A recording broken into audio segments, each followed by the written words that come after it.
Skull Rock Podcast is brought to you by the generosity of the following companies. The Old Mill Press, publishing beautifully crafted books that illuminate our world. To learn more, visit theoldmillpress.com. And by listeners like you. Hi, I'm Terry Shakespeare, and I'm one of the founders of Creative Capers Entertainment, and you are listening to Skull Rock Podcast.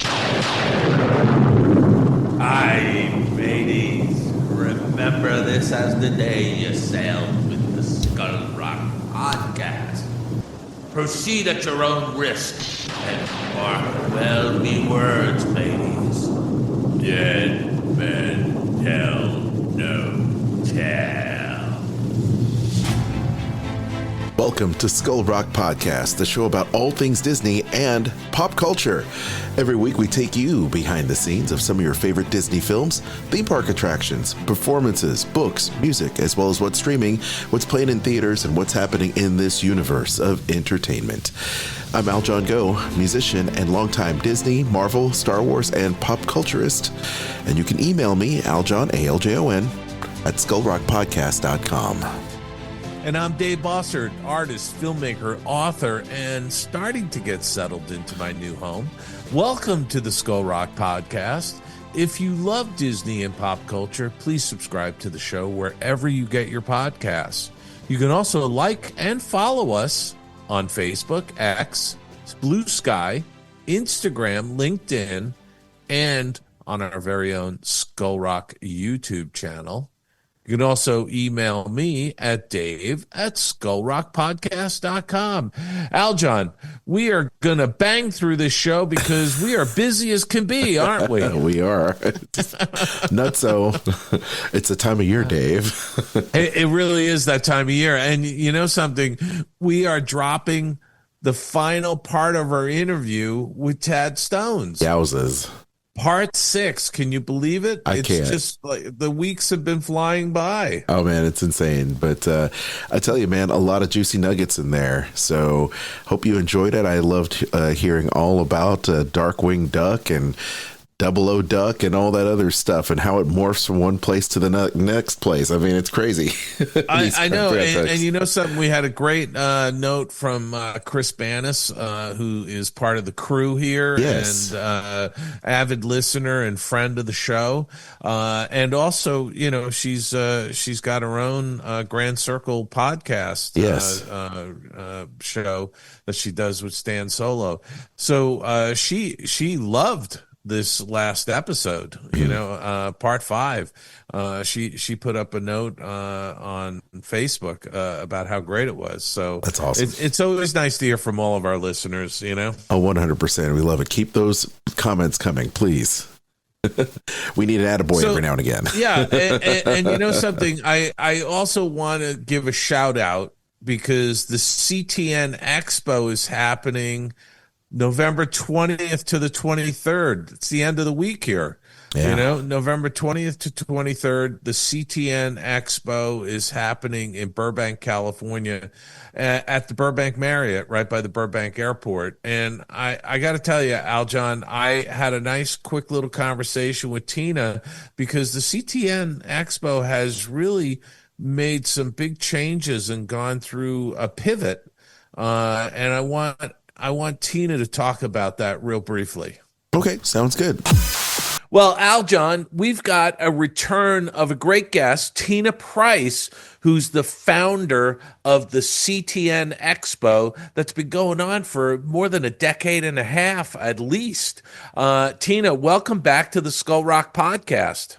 Thank you so much for having me. It's an honor to return and talk with you again. Well, you know, we're always wanting to support the animation community, and CTN is a big part of that community.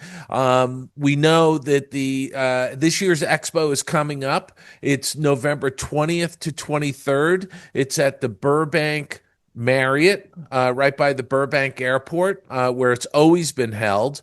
And I wanted to have you back, Tina, because I want you to talk a little bit and tell our listeners about the pivot you made, because the CTN Expo was like a massive expo, and you've kind of shifted in the last several years to a nonprofit, and you're giving out scholarship money, which is just absolutely fantastic. So can you talk a little bit about that? Wow, thank you so much. Yeah, the Creative Talent Network went nonprofit or has a nonprofit arm as of a few years ago, and it was our way of generating an environment and a landscape to give back. So we've shifted to the scholarship model and the nonprofit model. It's like, well, what does that mean? It means that last year we started with two scholarships. We had the Andreas Deha Scholarship Award, and then we also had an international creative exchange program where we sent 9 people to Korea, South Korea, to study with Mike Wang. It's very important that artists learn from other artists. We feel I've learned everything I know from you guys, Dave, and everybody in our community. It's always handed down. There's the 9 Old Men, then there's the John Musker group, then there's our group, then now there's this group. And I realized that this idea that you can just walk up to somebody and talk to them and learn from them is so valuable. So this year we did 12 scholarships. They're mentor scholarships. We have 4 different kinds. Mentor scholarships means you're going to work with Andreas or Aaron Blaze or Torsten Schrank, or they're not just art awards either. Fabrizio Mancinelli, there's music, there's compositing, there's all the elements of the pipeline really to make a movie, to make a film. And what you do is you either win a full scholarship, a partial, or an honorable mention. Everyone gets something because the whole goal of it is to help you move your career forward as an artist. And those people went away and they worked with their mentors for 5 months, for 6 months, and 5 or 6 months, and they met with them and they had projects and things, or they worked on their own film and they got feedback. They are all going to be collecting and coming together at the CTN Expo this November so that we can help celebrate them further. Yeah. One of the things I love about the CTN Expo, and I've been coming for years. The thing I love is that there's so many veteran industry leaders there. Aaron Blaze is going to be there, and they've been there every year. For many years, and they are so approachable. All the artists are approachable, and the folks that are coming into the industry. This is a great opportunity for people just to walk up and talk to somebody who's been in the business for 30, 40, or 50 years. Yeah, that's it. It's really exactly right. So well said, Dave. And that is reflected on the showroom floor. It is more set up like a studio, or I guess you could say a theme park with lands. There's character design land, there's story land, there's music land, there's puppet filmmaking land. It's not rows and rows of pipe and drape. It's more of an open environment where you can, like you just said, you can walk right up to these artists, walk right into their space, sit down and draw with them, sit down and animate with them, show them your work, ask them those burning questions, get to know them, so that when you leave the event, it's not one and done. You've now made a connection for the rest of the year, for the rest of your life, really. Yeah, I've always said the people you meet, you'll know for the rest of your life. Yeah, absolutely. And that's always been what the business has been. It's been networking and getting to know people. And I think that's more important this year than it has been in a long time. Tina, you and I both know the industry ebbs and flows. There have been lean years and there have been years of abundance. And I would characterize 2025 as being a rather lean year.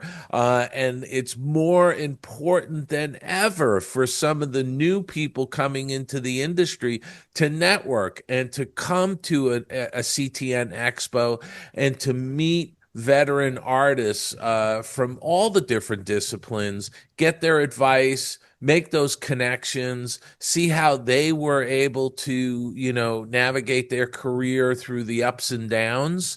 And I think it's invaluable information. That plus, I seem to have a personal opinion about that this actually may may appear like a bad year, but it also is a very good year for independent artists. I feel the window's open.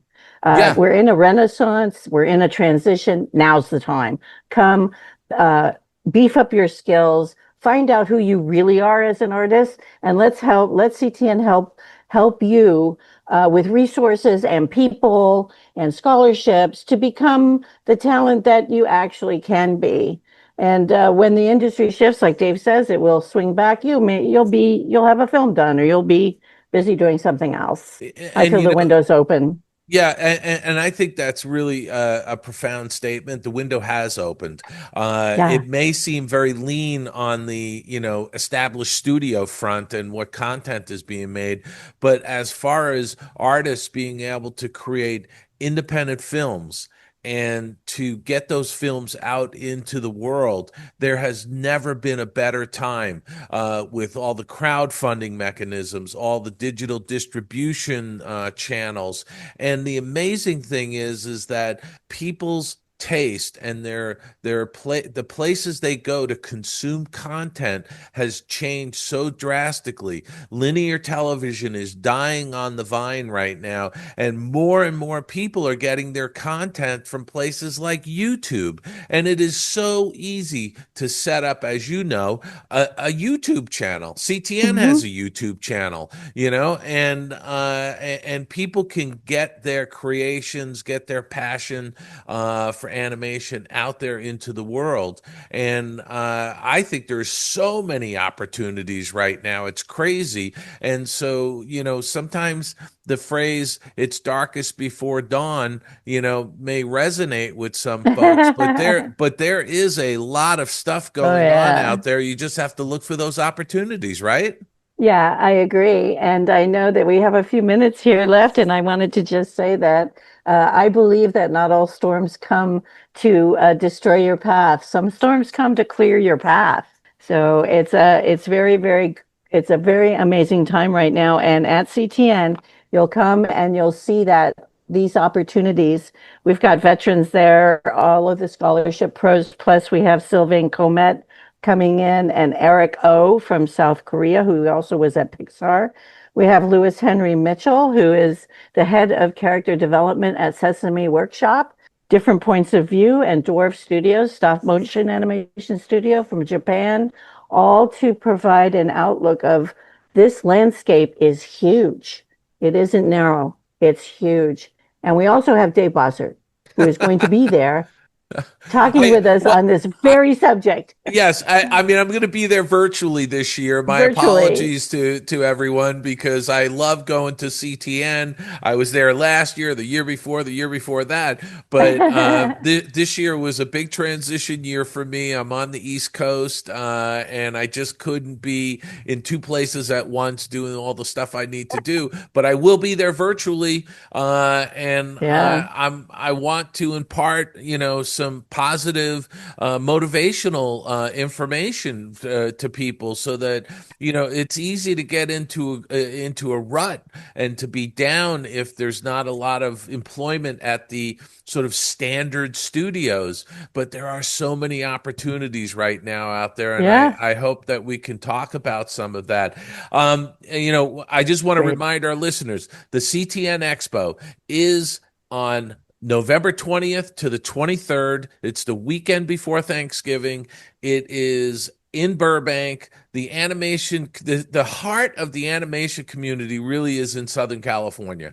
I mean, look, there's animation going on all over the world, but there is a strong presence in Southern California, and I would just encourage our listeners, go out and check out the CTN Expo.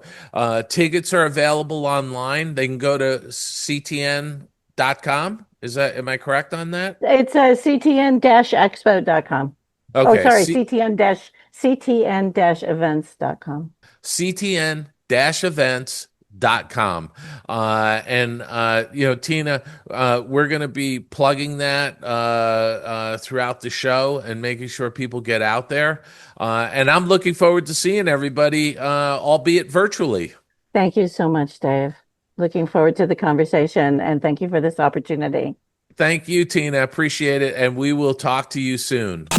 Nice to hear from Tina. Yeah, no, it was great. It was great chatting with her. And, as you heard, she's giving out scholarships. She's doing a lot of great stuff with CTN as it continues to evolve. She's been doing it for so many years. She's the founder of it. So just remember, folks, CTN Expo, you want to network, you want to meet with professionals in the industry. The CTN Expo is the place to do it. November 20th to 23rd at the Burbank Marriott. And you can go online to ctn-events.com.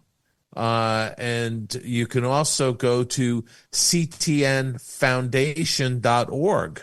Nice. Both places, find out more about the scholarships, but also go into the CTN Expo.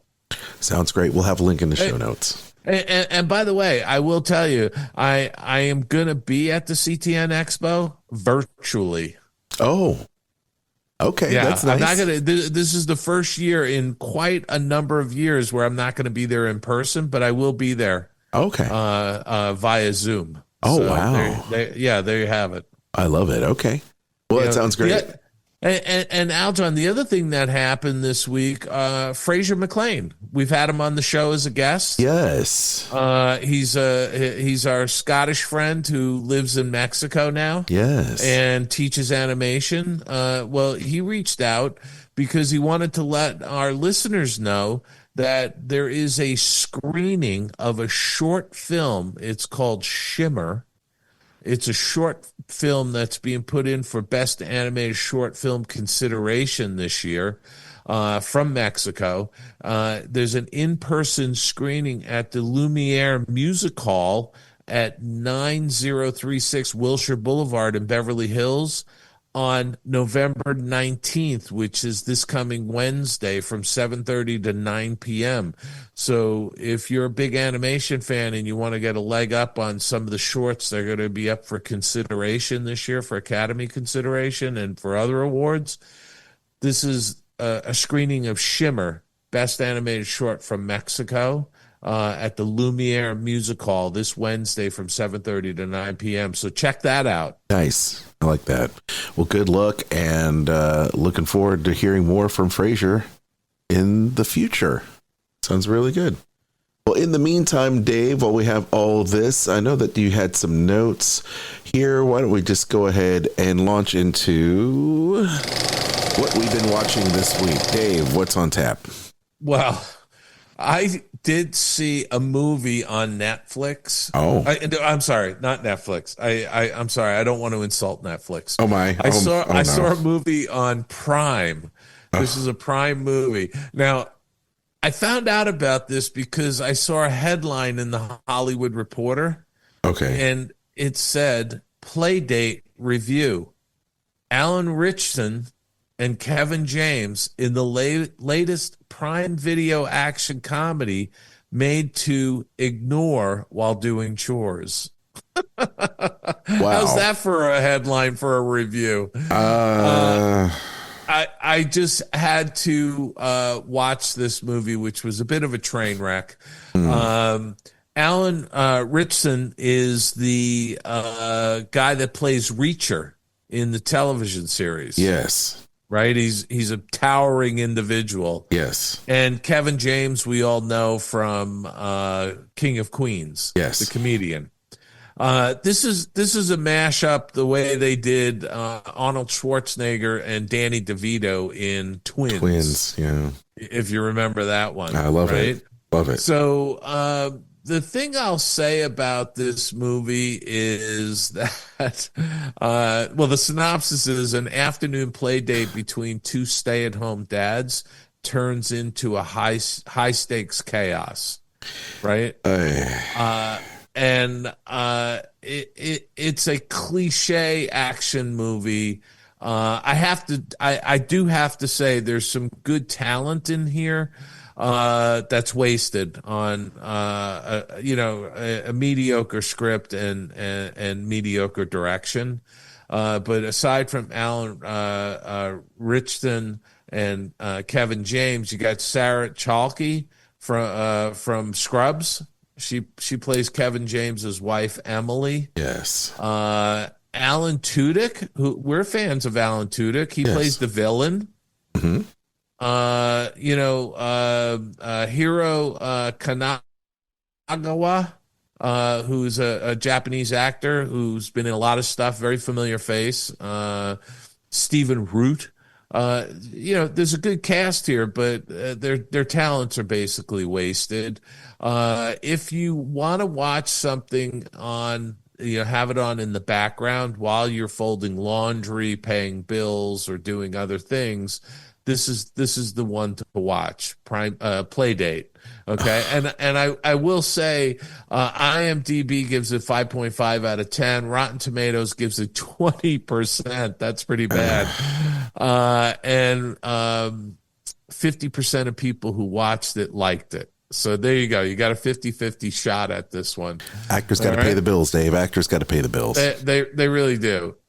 On the small screen, I started watching a new season 3 of a show called Blue Lights. And I've talked about this over the years because I've watched season 1 and season 2.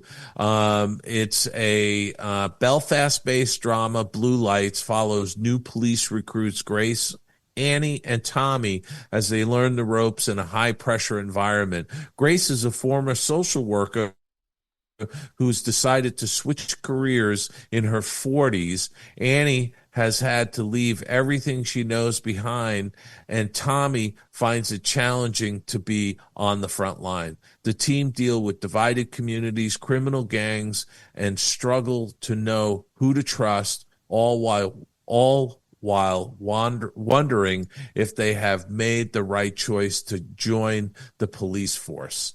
I like this show. It's a police procedural, but it takes place in Belfast, Northern Ireland. So it's wonderfully shot. It's a great ensemble cast. I enjoyed the first 2 seasons, and I'm already enjoying season 3. So check that out. It's on BritBox, which you can get through Prime if you want to watch it. And then finally, over on Apple TV, Aljon, I started watching season 5 of Slow Horses. Okay. This is such a great show. Oh, that's nice to hear. A dysfunctional team of MI5 agents and their obnoxious boss, the notorious Jackson Lamb, navigates the espionage world's smoke and mirrors to defend England from sinister forces. The lead is Gary Oldman. He plays Jackson Lamb, and he is absolutely fantastic. This is really a show everybody should tune into if you can do it. And if you don't have Apple Plus, you should look at maybe on Prime or one of the other streamers. You might be able to rent this. It is absolutely worth it. It is one of the best streaming shows out there.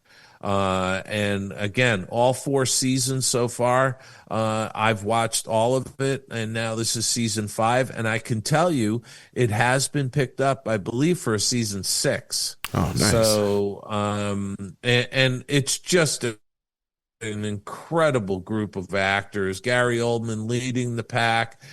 Jack Lowden plays River Cartwright. Rosalind Eliza plays Louise Guy. Kristen Scott Thomas is sort of the boss.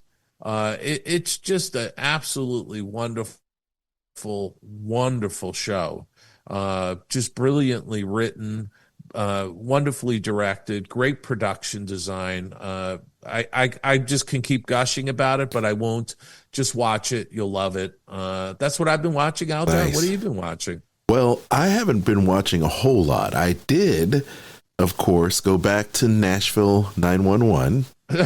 And I can tell you that if it keeps going this way, we're okay. Because for the first time, I think this is episode 4 of this season, I felt like we're actually doing something. Like we're good.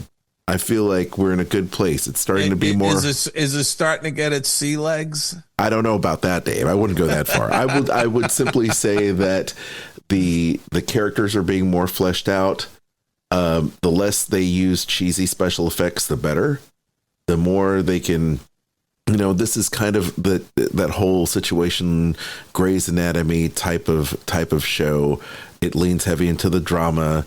There is some, really interesting situations they put themselves in, just like an ER or any type of these type of shows that lean in on, workplace, hijinks. Right. Yeah. So it just so happens this is a group of firefighters. This is a Nashville firehouse. All the stuff that you would look for in a show based in Nashville. All your typical honky tonk joints and the sprawling countryside with horses and farms and all that stuff. I'm trying to keep it PG is in there. But it's getting good. Right. It's taking a turn. So there you go. Let me ask you this. Are you enjoying it because it's shot in Nashville and you can go, oh, I know where that is. Oh, I've seen that. Yeah, no. I'm enjoying it. I'm enjoying it. I could care less. Okay. But I do enjoy the fact that they have a pretty good cast of characters. Speaking of Grey's Anatomy, I mean, just so people know and are familiar with the cast, and you will be familiar with this cast. Chris O'Donnell is the lead, and then Jessica Capshaw, who from Grey's Anatomy, plays Chris O'Donnell's wife, Kimberly Williams Paisley, Brad Paisley's wife. She was in a lot of kind of these 90s dramas like Father of the Bride. She was in that. She's also very good. And then Leanne Rimes as well plays the ex-wife. And so there is a good cast there. I'll leave it at that. But hopefully they'll continue to be on the good foot. Dave, this past week, and I meant to say this earlier, I was I played a show at work, and so I was kind of thrust into this band leader situation, which I often find myself at work. And they called me. Well, now, when you say at work, you when you say at work, you're saying at the Gibson Garage, right? On the stage at the Gibson Garage. Yes. So we had we had a bunch of people come in for sales meetings and such, and we had just a unwind, and everybody was doing the jam session. And of course, I usually get thrown into these things, and I learned like 8 songs because they basically rotate guitar players and they don't really have a bass player. So I said, I'll play, so I was literally going back and listening to albums I haven't listened to in a long while. And do you know that, do you remember REM, right? The band REM? Oh yeah, absolutely. Yeah, so I had to listen. There was like a bunch of songs from REM's catalog I ended up learning, and I went back to document, and I'm thinking, this is the song that this goes out to, the one I love, and what a great album. I was like rediscovered this album all over again, and it's really good. And I played some Black Sabbath. I did a tribute to Ozzy, played No More Tears, and played Black Sabbath's War Pigs. And so, I played a lot of that, played the Tommy Two-Tone, Jenny 8675309. I played, the same song that coincidentally Bill Murray played when he was here in Nashville. And it was really good. It's a great time for everybody. But once again, I kind of got immersed into learning a bunch of these songs I haven't done in a long time. And I've been playing Dave since I was 12 years old. And so you had a bunch of cover tunes and stuff like that I've been playing for so long. I didn't have to, it's like riding a bike. Once you learn how to play that stuff, it just comes to you. But it was a lot of fun.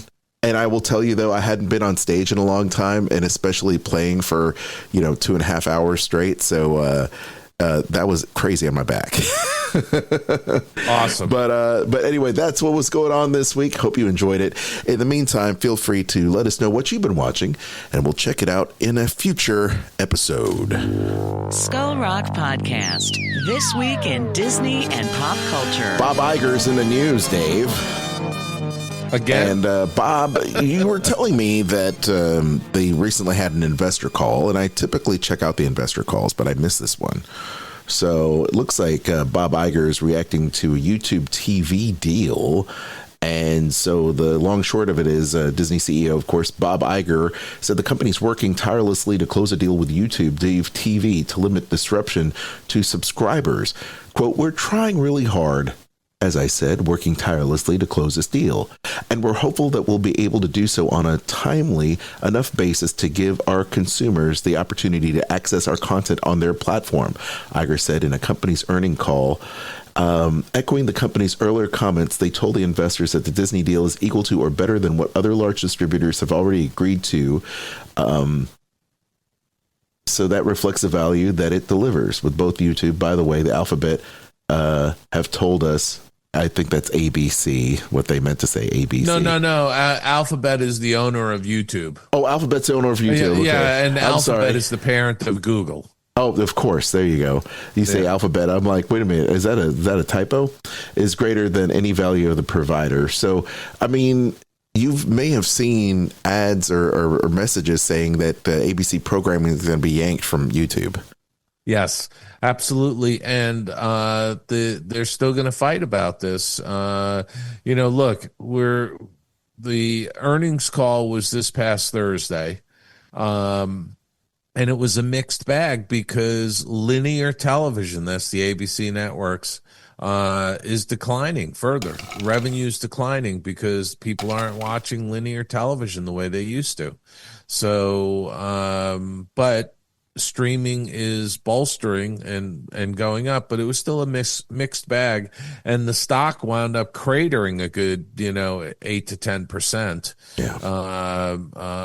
on the release of those earnings. And so they've got this YouTube business where the Disney channels have gone dark on YouTube. Hopefully they'll get that resolved soon.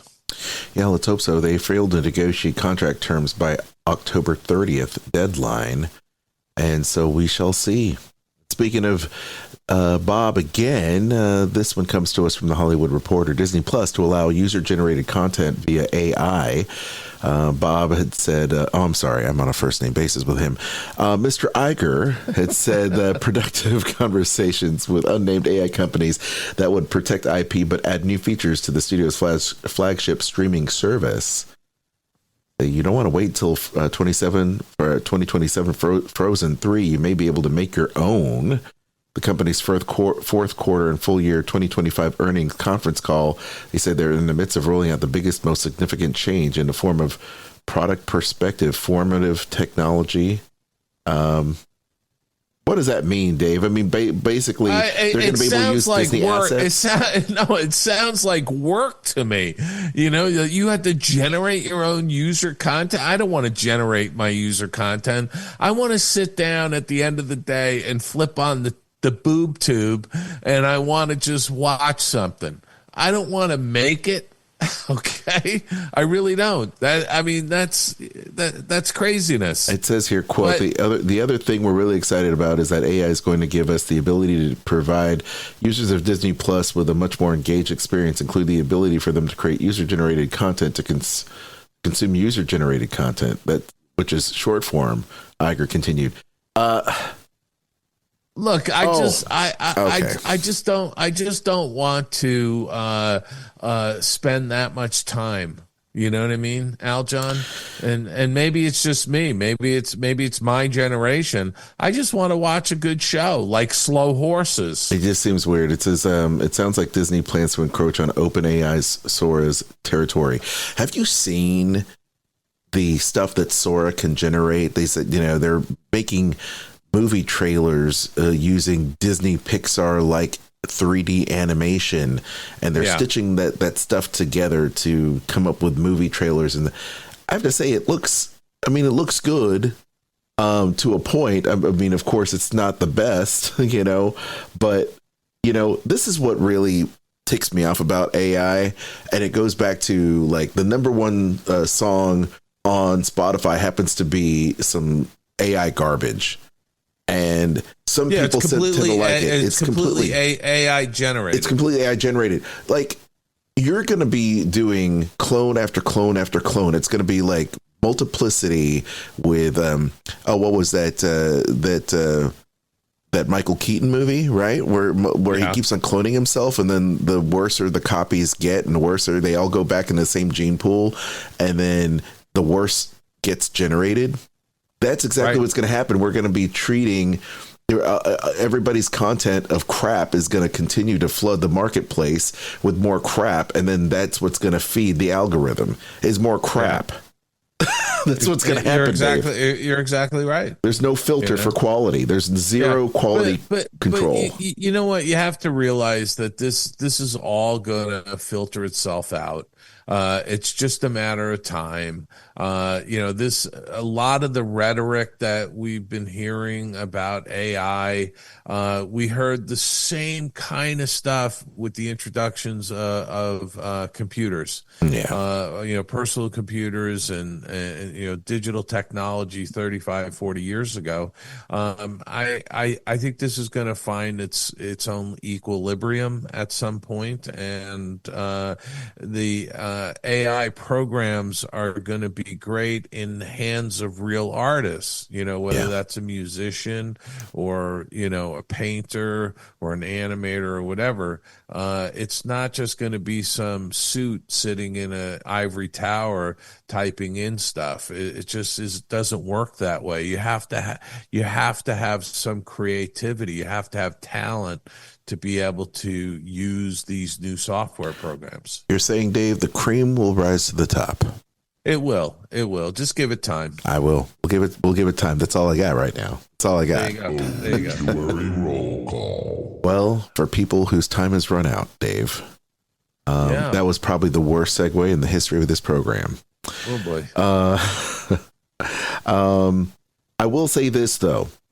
If you love late night band leaders like I do, and I was told earlier that I did not look like Paul Schaefer, but I was a lot like Paul Schaefer in the way I conducted the band. Well, listen, we could shave your head and you'd be a little closer to Paul Schaefer. I'm almost there. I'm like a coconut. I am literally like a coconut. You shave my head, I will be a fuzzy, crazy person. Cleto Escobedo III from Jimmy Kimmel Live, band leader, dies at the age of 59. You might know this guy's face. He is definitely one you'd remember. Very talented musician. He led the band for ABC's Jimmy Kimmel Live for many years, and he died early Tuesday. He was 59. Quote, sad. It is sad. Early this morning, we lost a great friend, father, son, musician, and a longtime band leader, Cleto Escobedo III. Kimmel wrote, "To say that we're heartbroken is an understatement. That is so sad. That is so incredibly sad. We were neighbors growing up in Vegas," Kimmel wrote, "and that Escobedo had been inseparable since I was 9 years old. The fact that we got to go to work together every day was a dream neither of us could ever have imagined would come true. Cherish your friends. Please keep Cleto's wife and children in your prayers."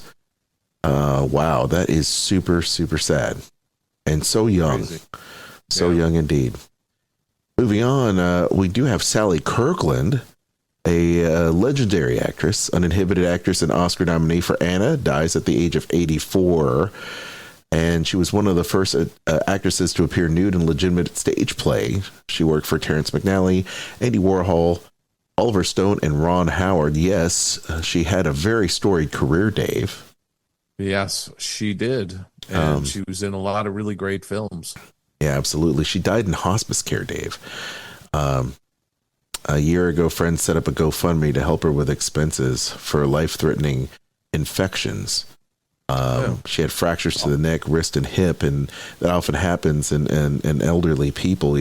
They pass away due to complications, due to falls, and etc. Yeah. Very sad indeed. And then, I think that pretty much wraps up this shortened segment here. Thankfully, we have a short week. I mean, the last couple of weeks, it seemed like people were dropping like flies. I tell you what, Dave, I may have to go back in and edit the very beginning of this because I feel really uncomfortable. with my intro. And if you don't know what I'm talking about, then you know I totally edited that. But having said that, let's sit back and relax now. This is an unprecedented Part 6, Tad Stone. Sit back and relax and enjoy this part of Skull Rock Podcast. Let's do it. Skull Rock Podcast. Interview time. Well, Aljon, we are back again for a 6th episode with Tad Stones, producer, artist, animator, you name it. He had an incredible career at the Walt Disney Studios. Tad, welcome back to the Skull Rock Podcast. Happy to be here. So, we left off last week. We spent most of last week's episode really talking about the Darkwing Duck series, which is hugely popular with Disney fans.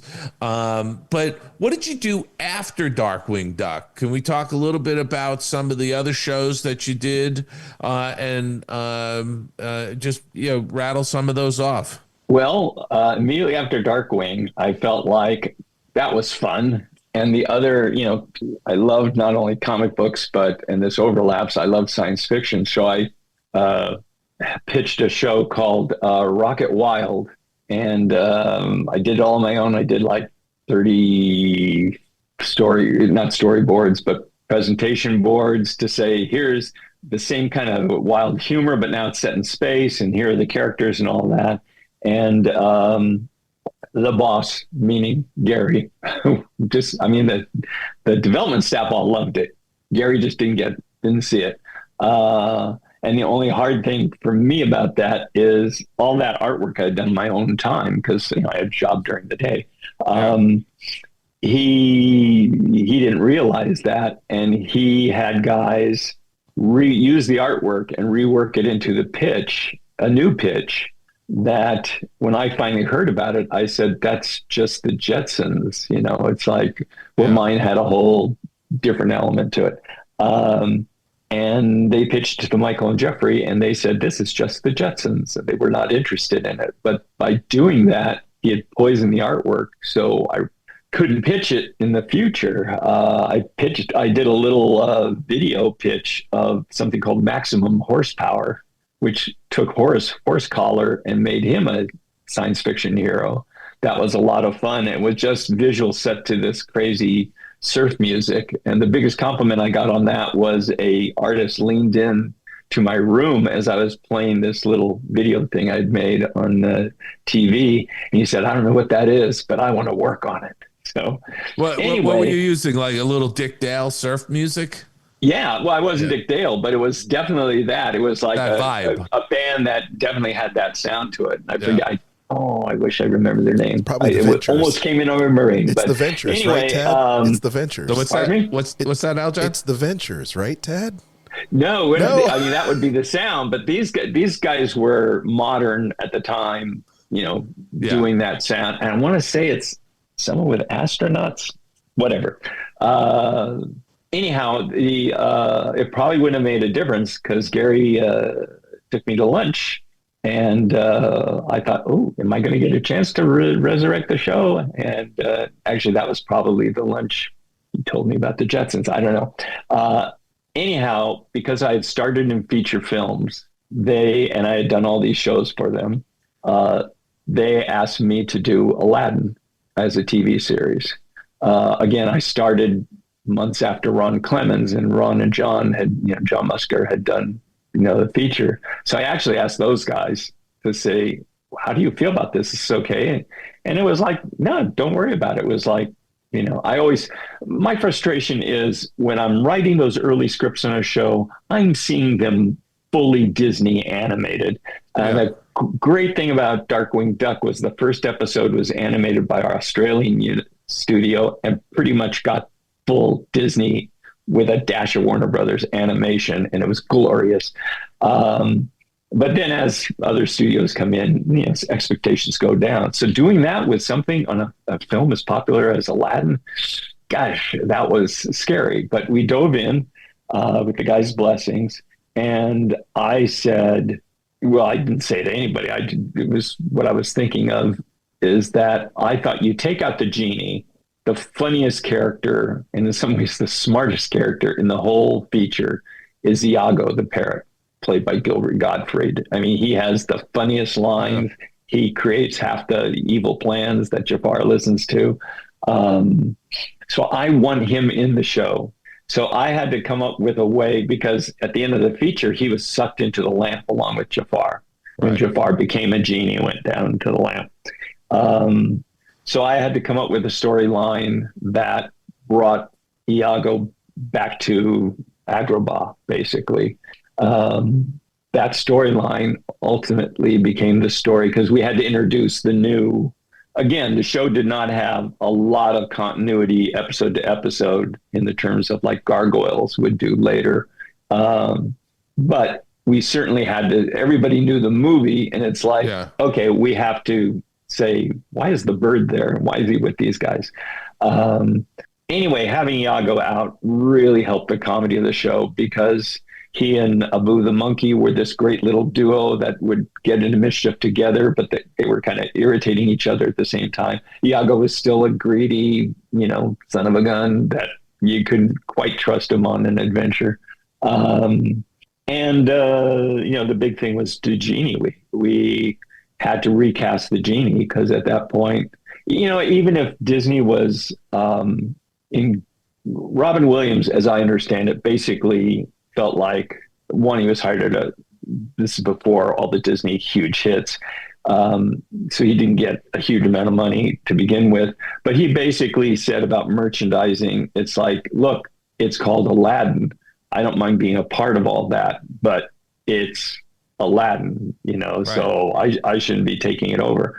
Well, Disney, I always say Disney the organization is made up of 100 different kingdoms, meaning there's the record company and there's the licensing side of the company and all that. And everybody wants to be successful. So of course, a separate division makes the genie huge on what they're doing, and I think, so the impact was, this is genie everywhere. And I think the straw that broke the camel's back was a McDonald's commercial where evidently, or whatever, a fast food commercial, where they edited scenes of the film as if they were commenting on, it's a typical thing you've seen a million times, as if they're commenting on the burger. And Robin said, "You're having me comment on this stuff.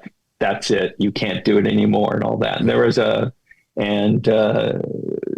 guess nobody calmed him down enough at the time. So Robin was out anyway.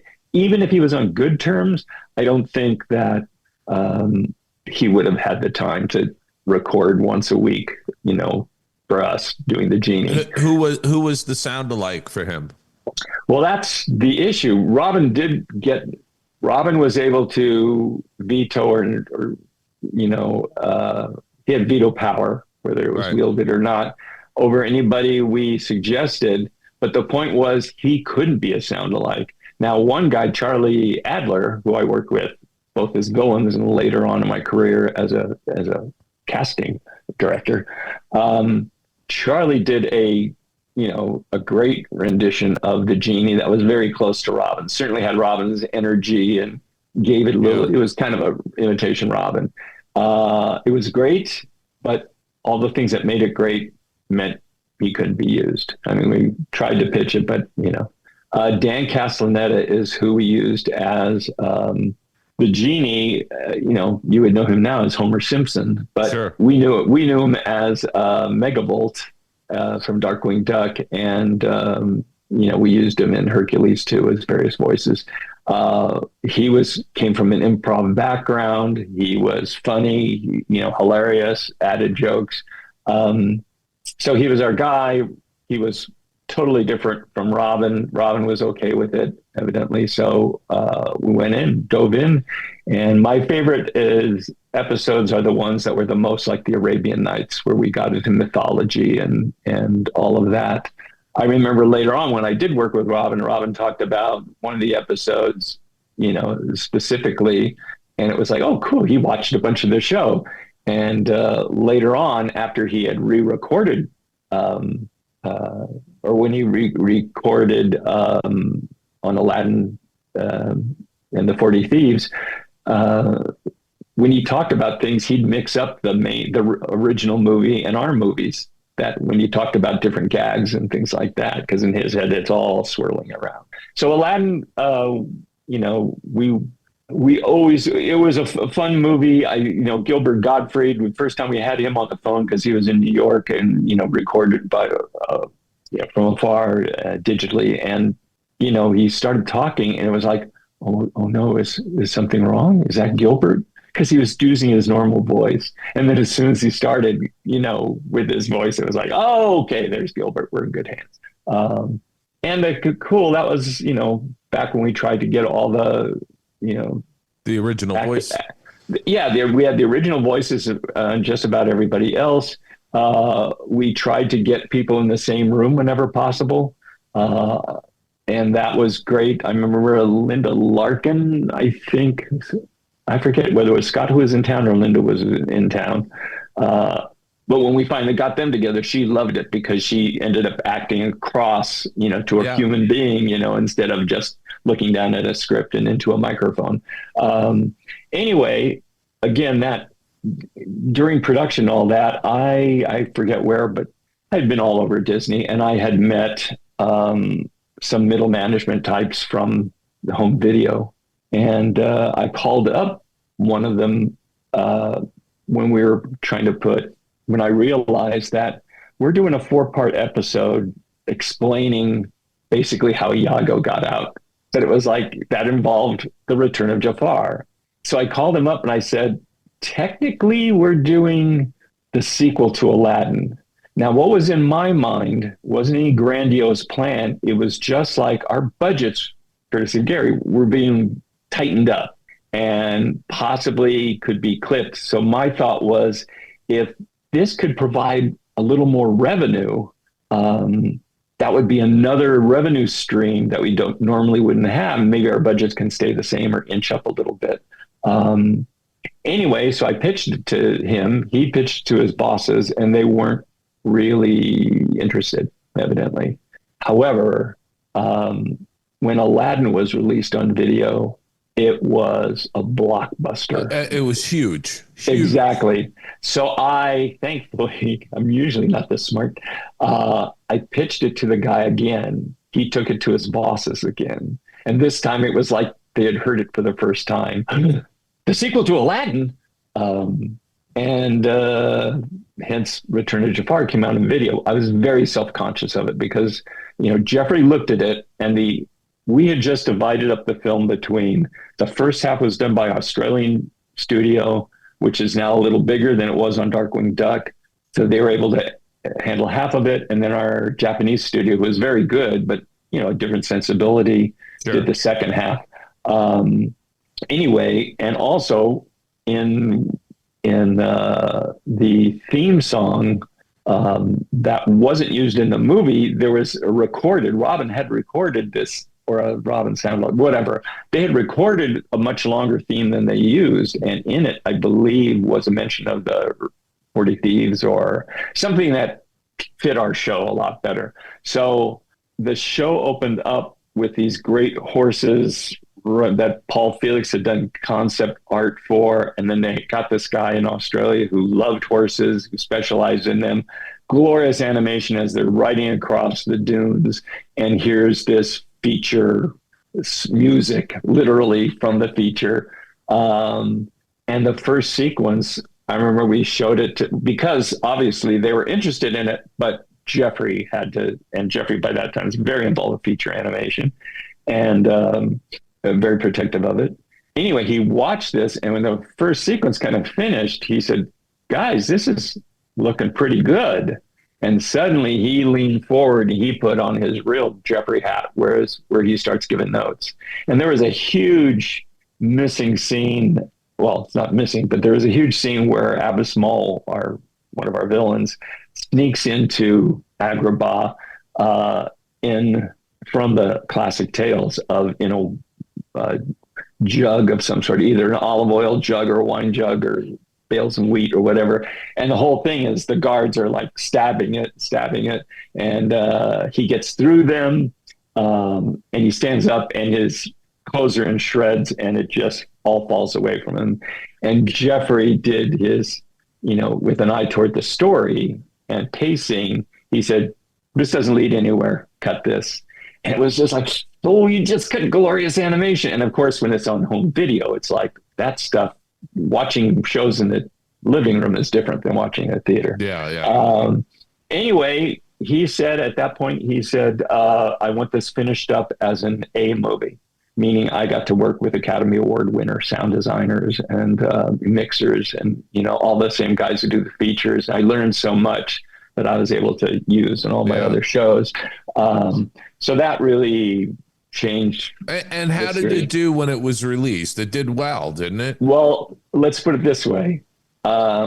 When Michael Eisner came and his regime came in, there were a lot of executives who got bonuses if the company's profits grew to a certain amount. That makes sense. And what I was told is that this would have been the first quarter that they're not poor people, they're making good money. But this would have been the first quarter that there's no giant growth, because all that earlier stuff was just simply like, hey, let's run this company as if it's an actual movie studio. Yeah. And suddenly they're putting out films and they're starting rides at Disneyland and all that. So of course profits went up and all that. Anyway, evidently out of nowhere, here's this home video thing that delivered, I want to say 180 to 200. Yeah. In the box office. Yeah, in the early 90s, I mean, that when they put something out on VHS or DVD, they were talking a few $100 million in revenue. Yeah, and this was 180 to 200 million dollars, and worldwide, I know it hit 200 million. So that was unheard of by anything they had done before. And the fact is, the movie costs $3.5 million, I think, something like that. Maybe $6 if I'm hugely right. Whatever, hugely profitable. Huge. And I know that there was very much a concern of is this hurting Disney features, and because it's got the Disney name on it.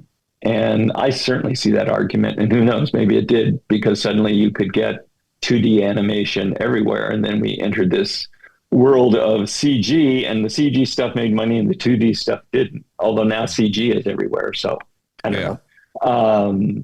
Anyway, again, I wasn't at this meeting, but they talked about doing another, and Michael Eisner, who had been talking to the guys at Features, saying, I don't know that is this hurting the Disney name? Da, da, da, da, da, da. And then they said, this is how much it made. So how many more do you have in line? With the switch from, should we do this? Because again, I constantly quote Lily Tomlin, one of her characters who's a Hollywood agent, saying, nobody calls it show art. So that started the direct home video. We got to do a second one. And it's weird to me that people talk about the third Aladdin movie. And it's always like, what? To me, there's one movie and then two sequels. It's no, there are people who love those movies, especially the third one. We were able to say, now we know what we're doing. We're going to give this a little more. I thought it was, much better Return to Jafar, which again was designed as these multi-parts.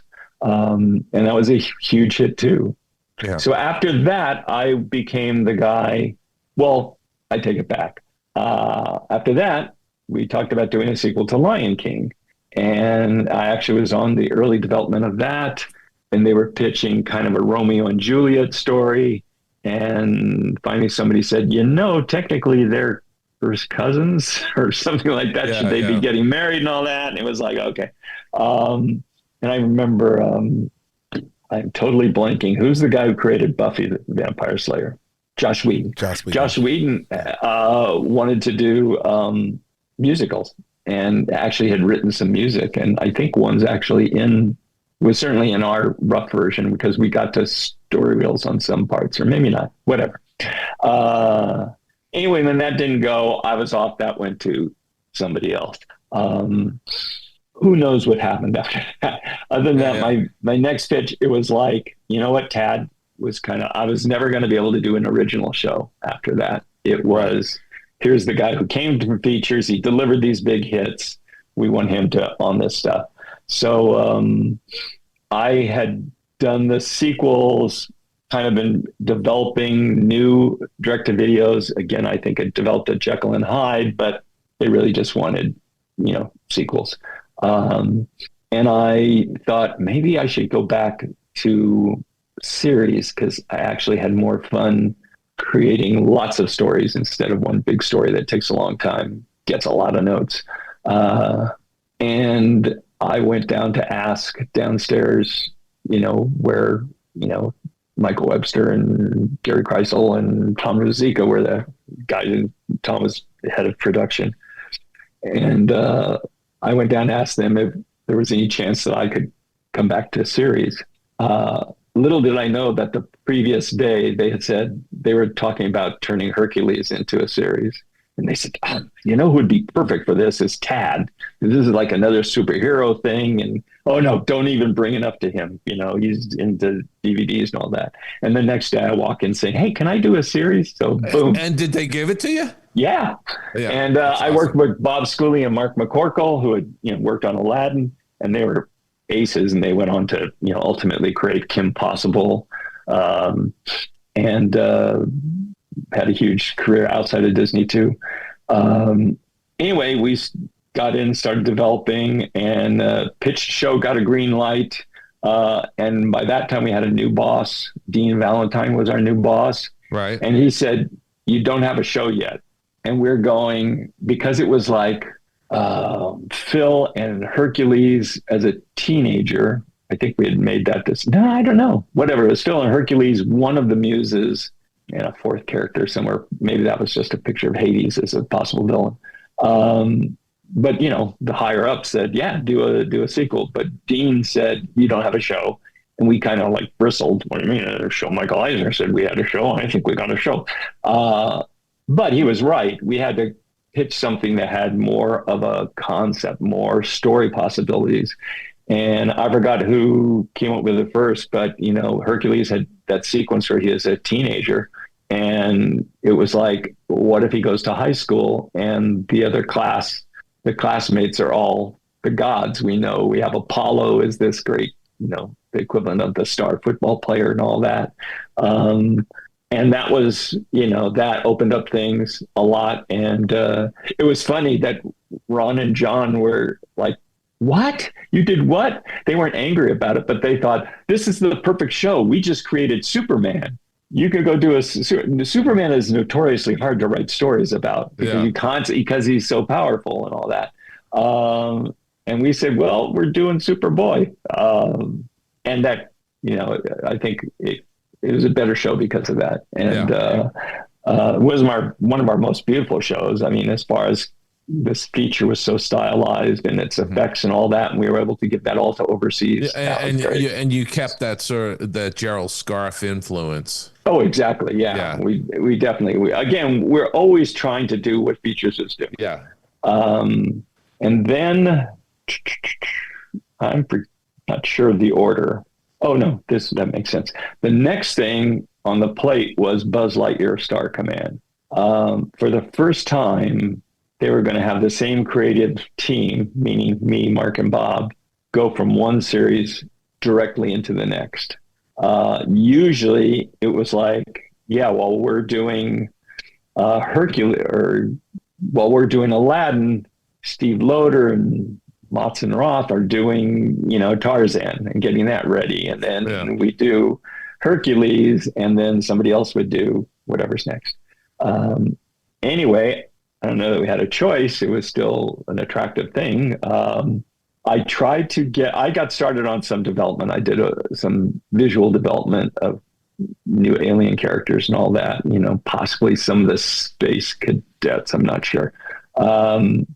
Anyway, I tried to get Mark and Bob, and Hercules was almost more their show than mine because we did a lot of celebrity casting. Not the kids would know the celebrities, but the guys were masterful at writing dialogue and humor that fit the personalities of the actors coming in.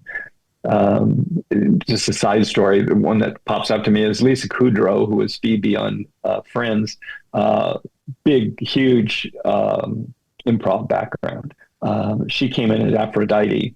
And usually our voice director, Jamie Thomason, always had a little speech he gave, which was basically, we need it, the script as written and all of that, but then loosen up, put it in your own voice, have some fun with it. As long as we get that covered, then, have fun. Yeah. And for whatever reason, he didn't say it. And Lisa starts going, and I'm thinking, oh my God, we're not getting anything dazzling here. We're not getting energy and all that. And I went on the mic and said, hey, and I basically said the same thing. And Jamie goes, oh, I didn't say that. And then he repeats the same thing his usual way. The night and day difference was fantastic. She was unleashed and she was hilarious. Loved working with her. So the guys did fun casting throughout the whole thing. Anyway, that was their show. They loved it. I mean, it was my show too, but I tried to say, okay, to make this work, we need to take Fridays off and use Friday to work on the next show. And I could never get them to do it. I certainly did it, but there was always work to do until the series is locked up. There's always a rewrite they want to do. And they wouldn't do that mental trick of saying, okay, we're on this new show. We're not thinking of Hercules. Nobody come into our office with a Hercules question. Yeah. And of course, everybody was always coming in with Hercules questions. So by the time they were clear and could come over, it didn't matter how much. I kind of had limited the idea. I looked at the old rocket ship and I tried to make it more like Star Trek I said, okay, if they're basically in a one solar system, each planet can be a different kind of alien. In Star Trek, there's Vulcans, there are Klingons, and that, if I put two of those characters in a room, I know how they will interact, and I will know when they're acting out of character, when they're doing a different kind of story. So I basically came up with 9 planets of ideas, and I think most of them made it into the show. But it was my way of saying, all you need is X many stories of each of these planets, and that fills up your 65. And this was before Disney owned Pixar. So how much involvement did Pixar have in this show? Well, this was even before our first meetings with Pixar, because we needed to pitch a show. Yeah. Not only to our management, to Pixar. Anyway, Mark and Bob came in and they had to make it their own. For a while, they were saying, is this like a cop? Maybe it's a 2-character show, like Adam 12 or something, to go back in ancient history, where it's just these 2 guys in their cop car, except it's a rocket ship. And then we eventually ended up with what we've got, because the challenge was all the humor of Buzz Lightyear in Toy Story was a fish out of water. Mm-hmm. Here's a guy who thinks he's a spaceman and he won't accept the idea that he's a toy and living in a toy world. We were doing a fish in water. He was the heroic spaceman. So how do we get some of that same silly humor? Now, I think in John Lasseter's mind, Buzz Lightyear's, all those toys were based on a cartoon, and the cartoon was a wild adventure cartoon. And, more like a Space Ghost or something serious, or a Transformers or G.I. Joe or something, that kind of cartoon. But that wasn't the humor of Toy Story. It was an adventure show. It was this show with a lot of different humor and all that. So we had to go a different way. We felt, right or wrong. So we pitched that. It went well. And then it got pitched to, John and Joe Ramp. And I knew John and Joe Ramp from when I was at Features, and a bunch of the other Pixar guys. And I don't remember John at too many meetings. I think he was at the first one. But eventually it was, they did openings for us. We had 6 different openings or whatever it was, so that there'd be, all the opening would be the same except for the last scene. And then that would be a different gag at the end. So we could add some life to the show. The show turned out to be very fun. I loved the science fiction stuff. So I was, I wasn't in charge of story. Mark and Bob were, but I certainly had input, and I could pitch things, and everything went through me again. And, I could, it was a great show. thought to capture things. And when I post pictures of Buzz Lightyear online, because normally I'm drawing, the Disney Afternoon characters, when I do that, there's instantly a reaction. It's like the nostalgia window is moving through. So it went on. It's, and I think it was a big hit as far as I know. Again, no reaction. So we certainly didn't hear anything from Pixar. Later on, we heard that John hated the show. And because, I never got a call from anybody saying like, hey, great job on that show. We love it. You really carried things on. There was just silence there. And I understand that because John had this adventure show. And then like Toy Story 2, I think it was, starts with a Buzz Lightyear adventure.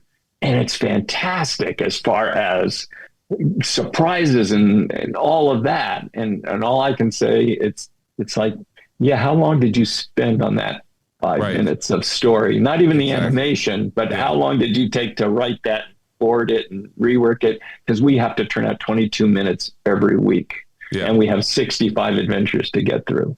The nice thing about Buzz Lightyear that as far as the pilot, well, actually it was a direct-to-video, really. We pitched the show early on. Eisner loved it. And we even said, now this is going to come out before Toy Story 2. Is that okay? He said, yeah, not a problem. It's a whole different thing. So we plunged into work and we were working to get it done at our usual schedule. And then we had an update meeting with Eisner and different executives were in the room. Yeah. And, somebody there said, wait, this is coming out before the sequel? You can't do this. This'll bastardize we've got to make the impact with the second movie. We can't have this taking away the energy from it. And Eisner is saying like, yeah, we can't do that. So, there was no point in saying, but you said, but what that let us do is instead of at a certain point having to shift onto the opening episodes mid-season, we got to wait to the very end, which meant all those designs of Star Command and hallways and vehicles and rockets and aliens and alien planets were all done already. Yeah. Our normal budget could be put toward new stuff, things we had never seen before. So that final movie had much bigger production value than any of our other ones. And then Patrick Warburton did a fantastic job as our Buzz Lightyear, he's just hilarious. But after, he had recorded this and this thing's animated, somebody in marketing said, let's see, thinking of the Robin Williams thing, let's see if Tim Allen can do this. And Tim Allen came on to do it, and the funny thing was Tim had to ADR this, and this is, dialogue replacement where you have to watch the cartoon character match their lip movements. Now in this case, sometimes you do that to replace a line, so you have to get new words into the mouth. But this was, no, you're saying the same lines, but you have to do it with Patrick Warburton's cadence, which is anything you hear by him he is Putty from Seinfeld, and many shows after that. I remember just Tim being very frustrated because he was trying to do Buzz and he had to do it matching the lips of this whole thing. At one point, what is this guy doing?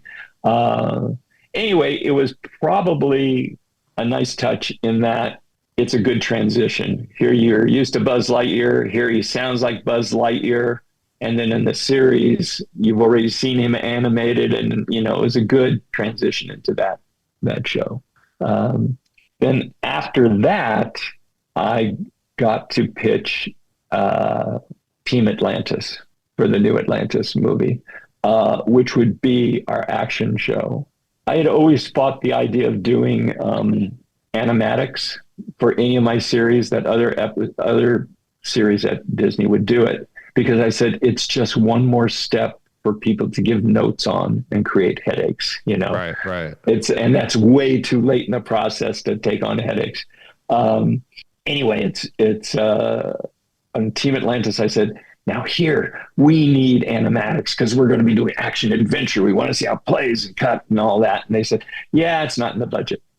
So anyway, we got onto it. And this was our our X-Files, basically. We came up with a conceit that these guys were still alive because the crystals that they wore, just like it kept the Atlanteans alive, it kept them alive. So we played with different times. Ultimately, that people said, oh, that time travel thing is too confusing. And it's like, it's not time travel, but we jettisoned it and kind of set it into, a couple of years after the adventure film.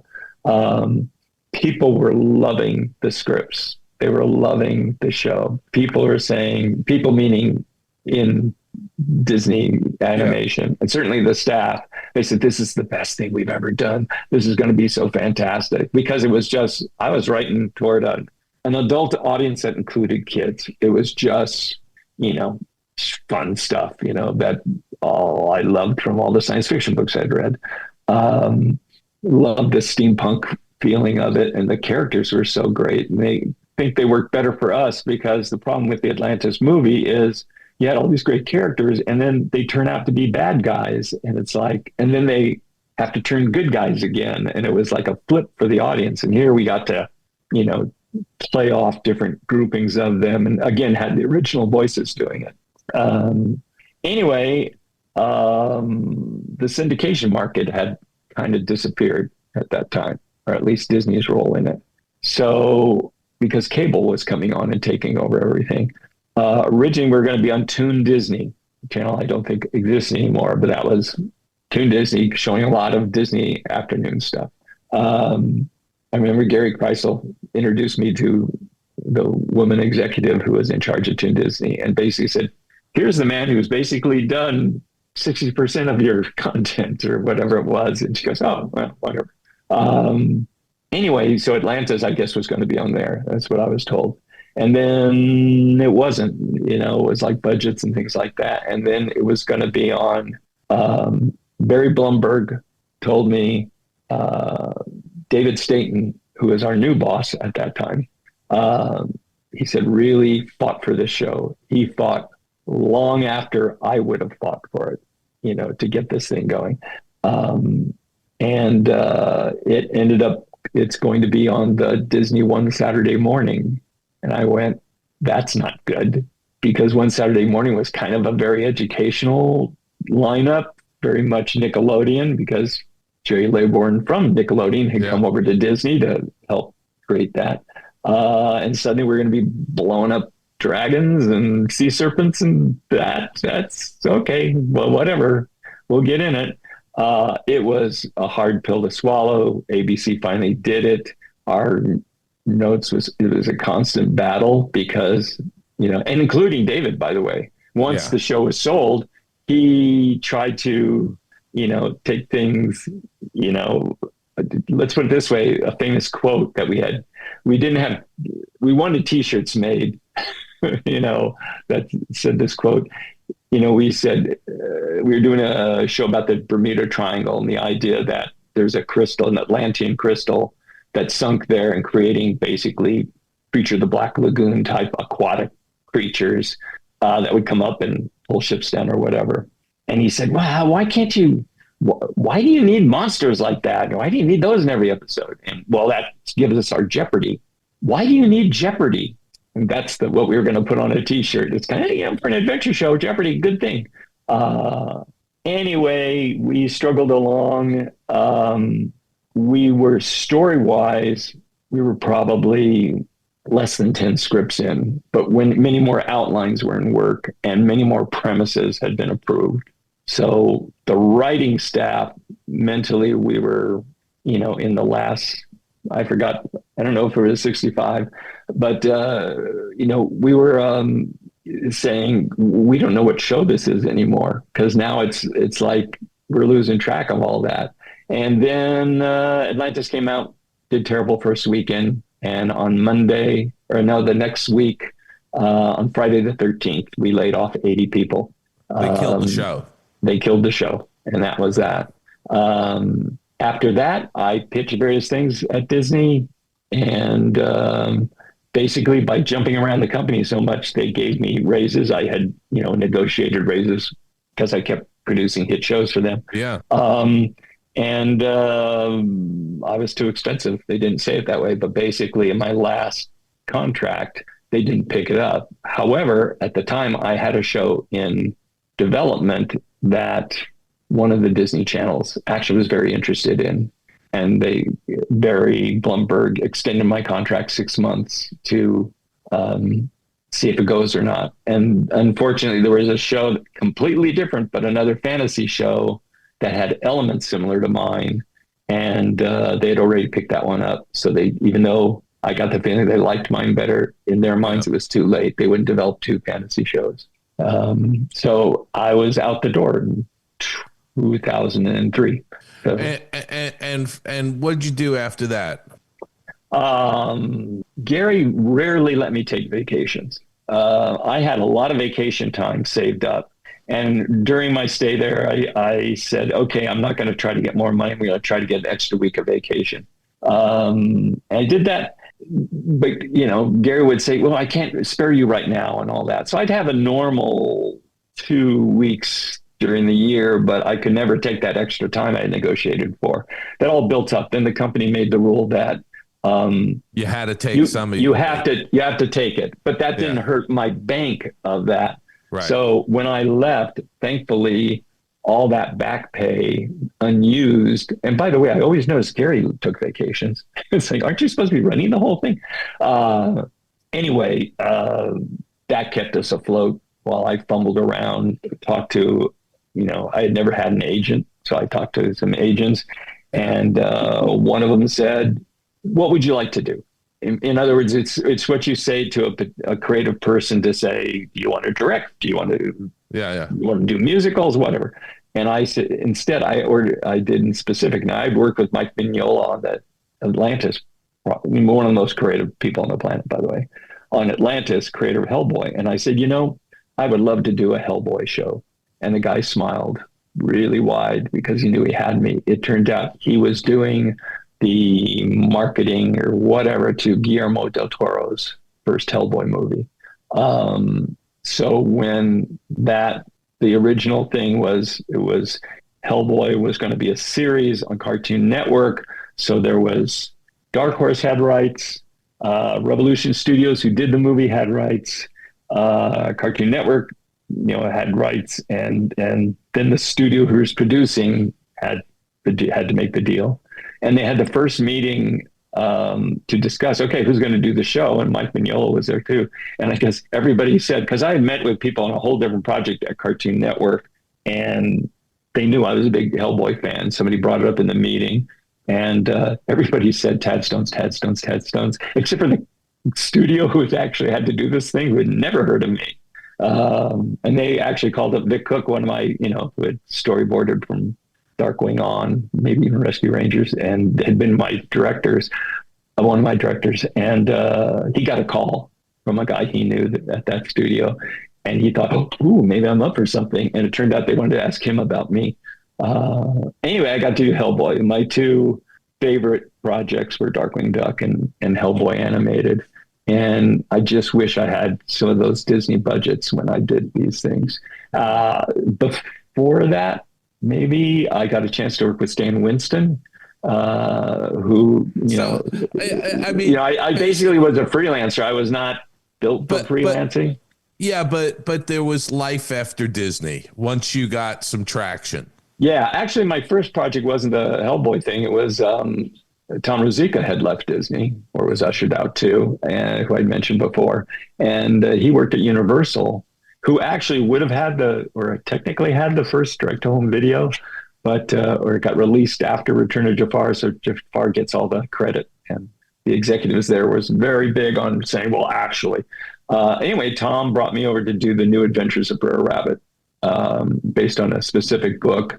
Again, turns out, as it pops up, I should start practicing those characters, I guess. People come up to me at conventions. So that I did that direct-to-video. Hellboy. I was unemployed. You can take my great career, and I was unemployed for about 1.5 years. And part of that is just imagine an animation production as a pyramid. The showrunner is at the point of the pyramid. All the jobs are at the bottom. And the higher up you are, it's like you go to a studio. It's like, oh, we already have our pyramid points kind of. And I ended up, my last thing was actually for Netflix and for Splash Studios. And it was a thing called Fulapari, the Army of Frogs. And I did what ended up as the first season of that. And that I walked in, I was supposed to be just the director, and they had hired all these people who had not only never done animation, they had never done any scripts. And it was all because of the guy who had ghost written by people, Super Bowl, an ex-football NFL player who had been to the Super Bowl.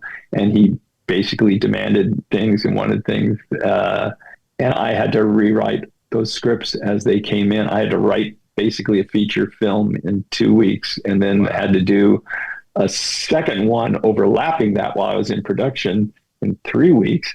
And then they added more episodes, and the writers, because I worked with them, but ultimately, there were very few pages that were left from the writers.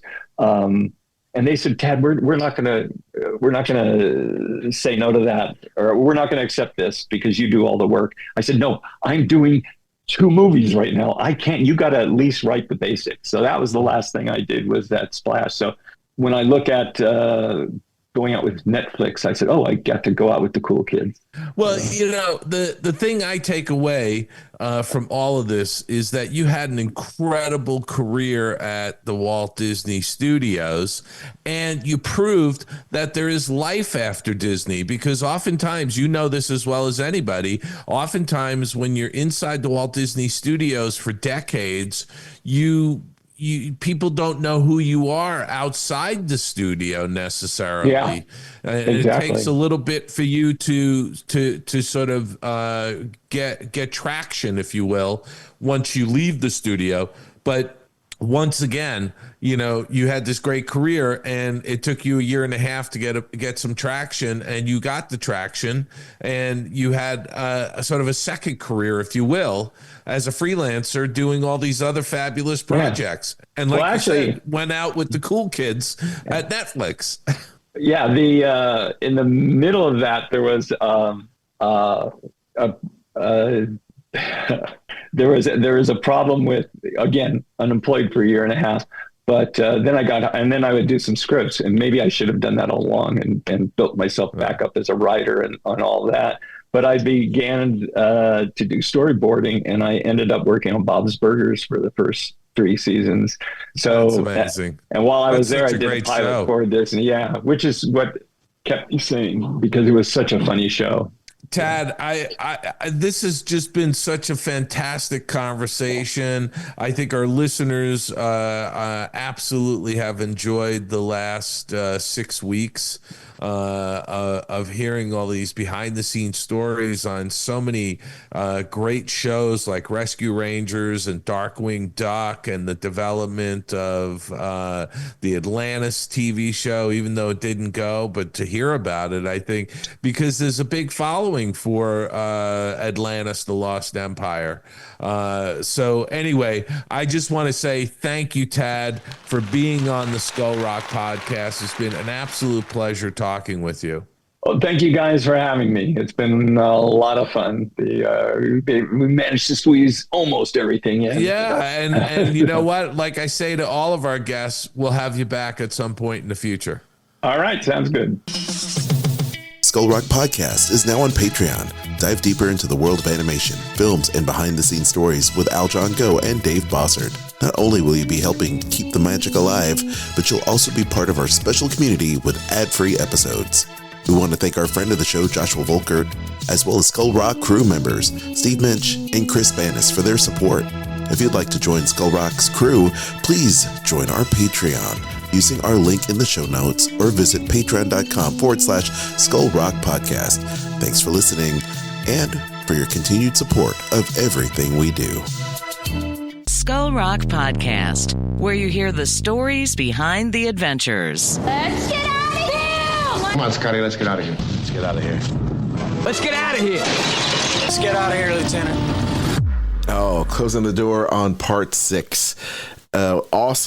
Awesome series of interviews with Tad Stones. Dave, what an amazing series this has been. Really a fantastic career and a great conversation with Tad Stones. I if you're coming late to the party and you listen to 5 and 6, just realize you can go into our archive and listen to all 6 parts. He's just a terrific individual and just has so much history with the Walt Disney Company. That's amazing stuff. Gang, once again, go back in, check out all of those episodes. If you've missed one, there is an archive. We've got it for you. Check out skullrockpodcast.com and check out everything that you've missed. There are, 260 plus episodes of the Skull Rock podcast? Oh my gosh. I know, right? I mean, that's just crazy. There are a lot. There are a lot. 5 years, week in and week out, my friends. We give and we give. But that's what we are, gang. We're givers. We are givers. You can tell we're in rare form today. Gang, feel free to send us those emails. We would appreciate it. Aljon or Dave at skullrockpodcast.com. Check out the show archives. As I mentioned, you will thank us later is what I'm trying to say. You will thank us later. You will not be disappointed. You will not be disappointed. Yes, Dave. Thank you. You are a salesman, the consummate salesman. But if you love Disney and pop culture as much as we do, feel free to give us the follow. We would appreciate it. Like our show, subscribe to the feed everywhere you find podcasts, including our YouTube channel, because every little bit helps. You want to help the algorithm push that show onto many more fans to discover exactly what we're about. The show about all things Disney and pop culture. You can also check me out on Instagram. I'd appreciate that.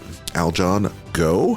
Aljon Rocks on X. Check that out as well. And be sure to check out the podcast there. Dining at Disney podcast that I host with my wife Kristen and Kat R. Corey, where we talk about the parks, Disney food, of course, taking front stage for that. Dining at Disney podcast everywhere you find podcast. And also a big shout out to the Sorcerer Radio Network at srsounds.com, where we are promoted and we have a great family there at Sorcerer Radio at srsounds.com. Dave? Well, Aljon, as I always mention, you can listen to my Tunes Behind the Tunes show on SiriusXM Disney Hits Channel 133. All during the month of November, we're featuring the song I See the Light. I See the Light from Disney's animated hit Tangled. Yes. I really love that song, by the way. It's good stuff. It really is. It actually, that whole bit with the lanterns going up, the visual, that's how that ends my documentary, The Tunes Behind the Tunes. I can't wait to see that documentary, Dave, when it's streaming sometime. I think it's online somewhere. Also, you can get signed copies of many of my books at theoldmillpress.com, including my latest book, Find Your Happy Place, the 8-Step Guide to Boosting Your Creativity Through a Personal Retreat.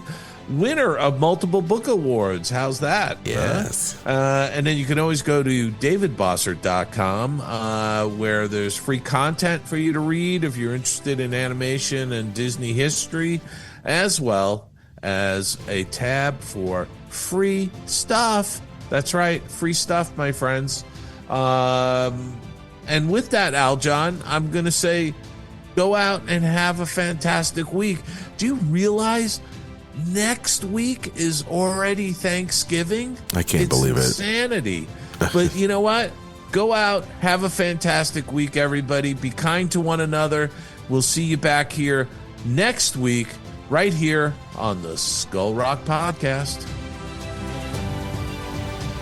Let's take a moment and get Kristen back on to talk about this week's Disney travel deal. Kristen? Okay, right now, those of you Disney Plus subscribers with Disney Plus perks, this deal is for you. It is a spring ticket offer. Right now, you can get a special 3-day, 3-park ticket to select theme parks at Walt Disney World this spring. It's going to start at $109 per day plus tax. So that's a starting price of $325. This is going to be available for dates starting January 12th through May 22nd of 2026.